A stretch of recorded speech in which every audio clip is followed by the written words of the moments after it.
GD অবস্থায় কি খানা পাইলাম আমরা করে দেখাম আজকা যে কি দিছে আজকা এক মহিলাই দিছে যে কি খানা দিছে আমরা দেখেন যে কি পাইছি দেখতে বুঝলেন ওই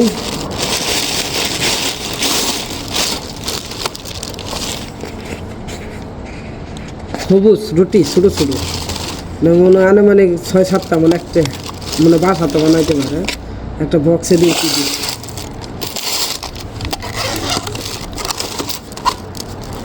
ভাত মুরগি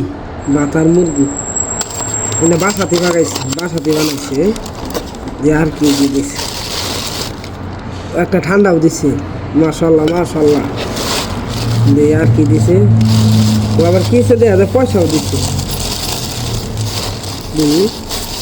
আবার পয়সাও দিচ্ছে দেখা যায় 1 টাকা 2 টাকা 3 টাকা 4 টাকা যাক মাশাল্লাহ জিডি অবস্থায় মাঝে মাঝে যদি এরকম পাই তাহলে তো ভালোই লাগতো খরচের টিয়ার হইতো যাক